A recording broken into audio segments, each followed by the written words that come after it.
আসসালামু আলাইকুম প্রিয় দর্শক, দেশের রাজনীতি নিয়ে আজ একটু কথা বলবো। বেগম খালেদা জিয়ার মৃত্যু দাফন নিয়ে ওই আবহাওয়াটা কিন্তু এখনো আছে, মানুষের মধ্যে সেই শোকটা এখনো আছে। কিন্তু তারপরেও অবধারিতভাবে যে প্রসঙ্গটা বারবার আসছে সেটা হলো নির্বাচন। 12 তারিখে নির্বাচন হবে, ফেব্রুয়ারি মানে আগামী মাসের 12 তারিখে। সেই হিসাবে ঠিক 1 মাস 11 দিন বাকি আছে। 1 মাস 11 দিন পরে আমরা একটা সরকার পাবো, নতুন সরকার।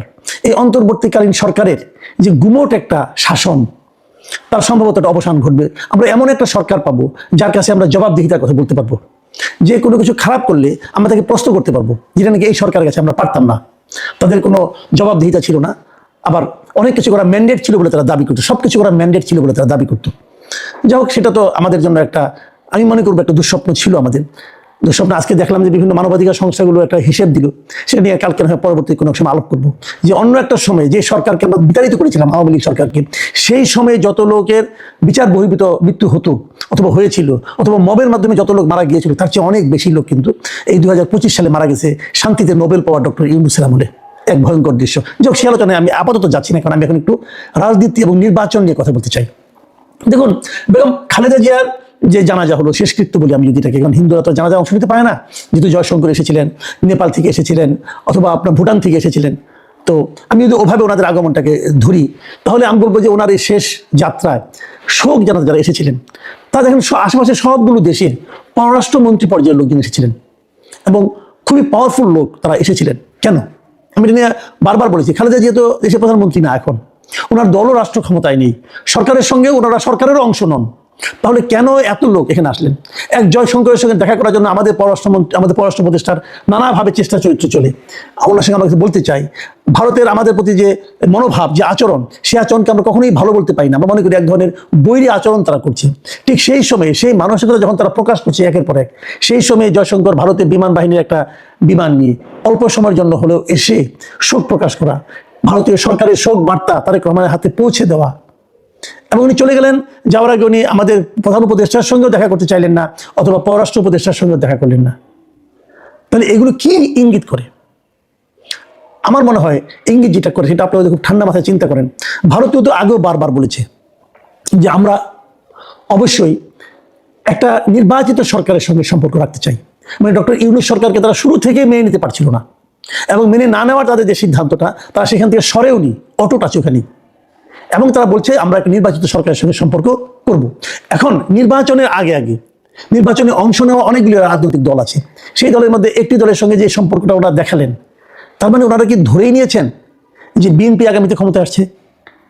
এটা যদি ধরে নেন তাহলে খুব একটা ভুল হবে বলে আমি মনে করি না। কারণ এটাও তো ঠিক, আমরা দেখেছিলাম এর আগে সারা দেশে রাজনৈতিক নানা রকম কর্মকাণ্ডের মাধ্যমে বিএনপি কিন্তু সাধারণ মানুষের কাছ থেকে একটু ডিটাচড হয়ে গিয়েছিল। বিএনপি নামে কিছু বদনাম হয়েছিল প্রত্যন্ত অঞ্চলে, গ্রামাঞ্চলে, রুট লেভেলে। সেখানে কিছুটা এগিয়ে গিয়েছিল জামাত ইসলাম। কিন্তু এরপরে গত কয়েকদিনে যে ঘটনাগুলি ঘটলো, হাদির মৃত্যুকে কেন্দ্র করে, প্রথমে হাদির মৃত্যু হলো, হাদিকে হত্যা করা হলো, সেই হত্যার দায়টা বিভিন্ন জায়গায় চাপানোর চেষ্টা করা হলো, সেটা নিয়ে নানা রকম নাটক করা হলো, সেটা নিয়ে মিডিয়ার উপর আক্রমণ করা হলো, অনেক কিছু কিন্তু হলো। তখন আবার একটা বিপ্লবী সরকার গঠনের কথা বলা হলো। এই সবগুলোই কিন্তু আলটিমেটলি খুব একটা ভিত্তি পায়নি, জনমানুষের কাছে গ্রহণযোগ্যতা পায়নি। এবং এটা আমি মনে করি কোনো একটা গ্রুপের জন্য বড় ধরনের একটা হোঁচট খাওয়ার মতো অবস্থা। এর মাঝে যখন তারেক রহমান সাহেব দেশে আসলেন, তখন ওনাকে ঘিরে যে জোয়ারটা, গণজোয়ার তৈরি হলো, মানুষের মধ্যে যে একটা আনন্দ, একটা উল্লাস, অথবা একটা আকাঙ্ক্ষা, একটা প্রত্যাশা আমরা যেটা দেখলাম, সেটা এই একটা জোয়ার। এবং তার কদিন পরেই বেগম খালেদা জিয়ার মৃত্যুকে কেন্দ্র করে, ওনার জানাজাকে কেন্দ্র করে যে আরেকটা জোয়ার, যার সঙ্গে সহানুভূতি, ভালোবাসা মিশ্রিত জোয়ার। এই দুই জোয়ারে আমার কাছে কেন যেন মনে হয় জামাত এবং অন্যান্য দল এতদিন ধরে সারা দেশে যে একটা শক্ত ভিত্তি তৈরি করার চেষ্টা করেছিল, সম্ভবত সেই ভিত্তির একেবারে ভিত্তি মূলে একটা বড় ধরনের আঘাত এসেছে, এবং তাদের সেই ভিত্তি সম্ভবত একটু নড়বড়ে হয়ে গেছে। এর মধ্যে আরেকটা বিষয়, সেটা হলো যে জামাতের যে একটা ভারত বিরোধিতার যে একটা ব্যাপার, তারা যেটা নাকি নার্সিং করে তারা করেন, এবং তাদের হয়ে ওই আমেরিকা থেকে ইলিয়াস হোসেন, অথবা ফ্রান্স থেকে পিনাকি ভট্টাচার্য যেহেতু নিয়মিত তারা নার্সিং করেন, সেখানেও একটু কিন্তু ঝাঁকুনি খেয়েছে একটা ঘটনায়, যে রয়টার্সকে দেওয়া জামাতের আমির শফিকুর রহমানের যে একটা ইন্টারভিউ, সেখানে উনি বলেছেন যে ওনার সঙ্গে কি ভারতীয় একজন কূটনীতিক দেখা করতে এসেছিল, এবং সেই খবরটা ওনারা তখন প্রকাশ করেননি। এটার সঙ্গে অনেকে আবার জিএম কাদেরের ওই আগের গত নির্বাচনের আগে যে আপনার 23 সালে যে ঘটনাটা, যে ভারত থেকে দেখা করে আসছেন, ওনাদের অনুমতি ছাড়া প্রকাশ করতে পারছেন না, ওই যে মেরুদণ্ডহীন একটা বক্তব্য উনি রেখেছিলেন, তার সঙ্গে অনেকে মিল খুঁজে পান। আমি অবশ্য অতটা পাই না এই কারণে এখানে তো জামাতের, আমি নিজেই সেটাকে কিন্তু পরবর্তী সময় রয়টার্সকে ডিসক্লোজ করেছেন, উনি যেটা গোপন রাখেননি আসলে, সেই হিসেবে আছে। কিন্তু মানুষের মনে কিন্তু ওই যে প্রশ্নটা, যে ভারতের ব্যাপারে যে একটা আপোষহীন মনোভাব জামাতের থাকতো অথবা আছে বলে মনে করা, সেখানে কিন্তু একটু হলো চিট ধরেছে। এই জিনিসটা কিন্তু মানুষের মধ্যে আছে। আবার তারপরে ভারতের পররাষ্ট্রমন্ত্রী সেখানে দেখা করে যাচ্ছে, এবং পাকিস্তানের মানে স্পিকার এসেছিলেন খালেদা জিয়ার এই উপলক্ষে। এই ইস্যুগুলি কিন্তু নানা ধরনের চিন্তায় মানুষকে আগামী নির্বাচনে যদি ভারত এবং পাকিস্তান ওরা কি ভূমিকা রাখবে, এটা কিন্তু ইম্পর্টেন্ট না। ইম্পর্টেন্ট হলো জনগণ কার উপর ভরসা রাখবে। জনগণ এই আচরণে মনে হচ্ছে যে এরা বোধহয় ভাবছে যে জনগণ বোধহয় বিএনপির উপর ভরসা রাখবে। যদি বিএনপির উপর ভরসা রাখে, সেক্ষেত্রে বিএনপির পররাষ্ট্রনীতি কি হবে, সেটা নিয়ে কিন্তু ওই দেশগুলো, ওই আমাদের পার্শ্ববর্তী দেশগুলো, তারা কিন্তু চিন্তা করছে, তার মানে তারা গুরুত্ব দিচ্ছে। এখন নির্বাচনের পর হয়তো আমরা দেখতে পারবো সেই গুরুত্বের কোথাও হয় কি হয়। এখন সামনে নির্বাচন আসলে কি হবে, আমি সেই কথাটা একটু বলতে চাই ছোট করে। দেখুন, এর মধ্যে দুটো পোলারাইজেশন কিন্তু আমরা দেখতে পাচ্ছি, মানে স্পষ্ট দুটো বিভাজন। যে জামাতে ইসলামের নেতৃত্বে অলরেডি আমরা যাদেরকে নাকি একসময় জামাতের এ টিম বি টিম বলা হতো, তারা সবাই জামাতের সঙ্গে কিন্তু যুক্ত হয়ে গেছে। এবি পার্টি বলেন আর এনসিপি বলেন, তারা কিন্তু জামাতের যে জোট, সেই জোটের সঙ্গে কিন্তু তারা আছে, এনসিপি এবং এবি পার্টি, আবার ওদিকে ইসলামী আন্দোলন, সব মিলে ওই জোটটা একেবারে মন্দ না, বেশ বড় ছড়া জোটই হবে। কিন্তু জোটের নামে যতটা বড়, ভোটে কি ততটা বড় হবে, এটাও কিন্তু প্রশ্ন। এনসিপির যাদেরকে প্রগতিশীল হিসেবে বিবেচনা করা হতো, তারা কিন্তু এনসিপি ছেড়ে চলে আসছে।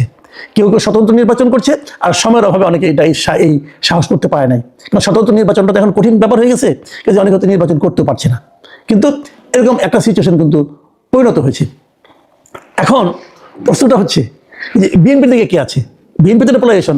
এখানে ইন্টারেস্টিং একটা জিনিস আমরা লক্ষ্য করেছি, সেটা হলো বিএনপির সঙ্গে বিভিন্ন দলের যে অবস্থান, সেই অবস্থানে অনেকেই বিএনপিতে বিলীন হয়ে গেছে। সংখ্যা কিন্তু খুব বেশি নেই। আমি তো দেখতেছি একমাত্র আপনার মানে বাংলাদেশ বিজেপি, যেটা বাংলাদেশ জাতীয় পার্টি, যেটা ব্যারিস্টার পার্থের যে এটা, উনি তো ওনার মানে প্রতীক নিয়ে নির্বাচন করছেন, উনি বিএনপিতে জয়েন করেন নাই। আবার অনেকে এলডিপি থেকে একজন, অথবা ববি হাজ্জাজ, আবার ওইদিকে নূরের সাধারণ সম্পাদক যিনি আছেন রাশেদ খান, এটা তো বিএনপিতে যোগ দিয়ে ধানের শীষ নিয়ে নির্বাচন করছেন। কাজে এখানে কিন্তু আমরা দেখছি যে বিএনপিটাই বড় হচ্ছে, মানে তারা বিএনপিতে, তারা বাইরের লোক পাচ্ছে, তারা বিএনপিতে যোগ দিচ্ছে। এই জায়গাটাও কিন্তু আমি মনে করি সিগনিফিকেন্ট। এই আলোচনায় যে আলোচনাটা করে আমি শেষ করতে চাই, দেখুন এনসিপির যে আমি এটাকে অধোপতনই বলবো। এনসিপি শুরু থেকে দেখেন, যারা যেভাবে আন্দোলন করেছিল সংস্কারের নামে, নানা রকম যে কোনো একটা ইস্যু হলে তারা একটা ইস্যু দাঁড় করে বলতে, এটা করতে হবে, এটা করতে হবে, সংস্কার করতে হবে, সংস্কারের জন্য জুলাই সনদ করতে হবে, কত কিছু তারা করলো। এখন তারা সব ভুলে গেছে, কিন্তু এখন ওগুলো নিয়ে আলোচনা হচ্ছে না। আচ্ছা, একটা কথা বলেন, আমি যে কথাটা বলে শেষ করতে চাই আর কি, আমার কাছে হাসিও লাগে, রহস্যও লাগে, আমি বুঝি না জিনিসটা কি। এই মানে বাচ্চা ছেলেমেয়েরা এরা এখানে একত্রিত হয়েছিল, চিৎকার চেঁচামেচি শুনতাম, কিন্তু ঠান্ডা মাথায় কোনো চিন্তা দেখতাম না।